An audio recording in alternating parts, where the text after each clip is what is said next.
What Taiwanese want in relations with China. Welcome to VOA Asia Weekly. I'm Chris Casqueo in Washington. That story just ahead, but first making headlines. United Nations Secretary General Antonio Guterres met with Japanese Emperor Naruhito at the Imperial Palace. Guterres warned that the risk of nuclear confrontation had returned after decades, calling on nuclear states to commit to no first use of the weapons. Ousted former Sri Lankan President Gotabaya Rajapaksa is expected to seek temporary shelter in Thailand after fleeing to Singapore last month amid an economic crisis. U.S. Deputy Secretary of State Wendy Sherman visited the Solomon Islands to mark the 80th anniversary of World War II's Battle of Guadalcanal. The Solomons signed a security pact with China in April, which many fear could result in a military buildup in the region. Former Philippine President Fidel Ramos was laid to rest in a state funeral. He was 94. Ramos was credited for bringing political stability and economic growth to the country. The foreign ministers of Thailand and Malaysia met in Bangkok to discuss a new bilateral cooperation trade target of $30 billion by 2025. Taiwan held live-fire artillery drills on its southeastern coast early on Tuesday. Meanwhile, the Chinese military continued its provocative exercises near Taiwan. China says they demonstrated the ability to blockade or invade the self-ruled island, which Beijing claims is a Chinese province. But Taiwanese residents are not impressed, as VOA's Bill Gallo reports from Taipei.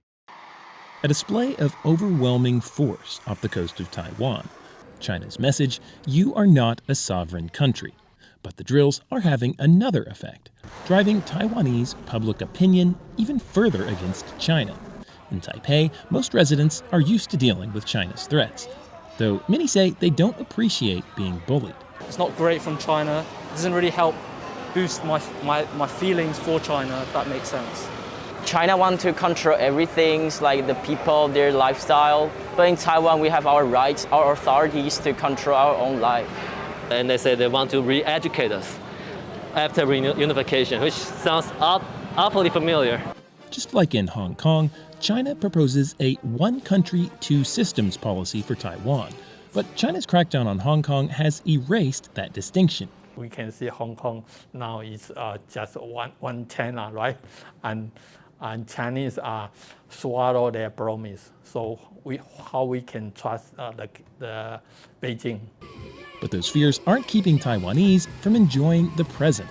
This frontline island, not far from the Chinese drills, held a dance party over the weekend. We understand that these drills are a way of communicating Beijing's anger or Beijing's dissatisfaction. And they are, quite frankly, a very violent form of communication. And it only serves to increase the antipathy that Taiwanese people hold towards the government of China.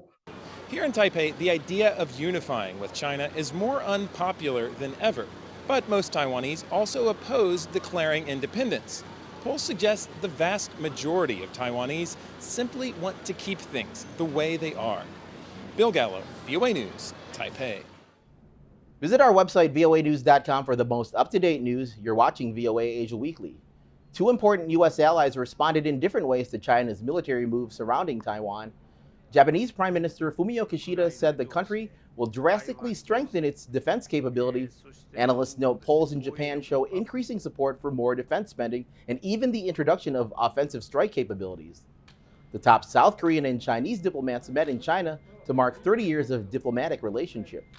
In separate statements, they called for the development of relations based on successful 3-decade-old commercial ties. Finally, on VOA Asia Weekly, Japanese fashion designer Issei Miyake, known as the Prince of Pleats, has died. Miyake's design office said he died of liver cancer on Friday at age 84.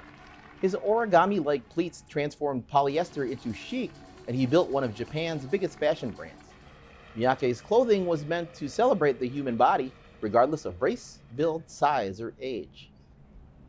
That's all the time we have here on VOA Asia Weekly. Thank you so much for joining us. I'm Chris Casquejo. Please be sure to tune in again next week.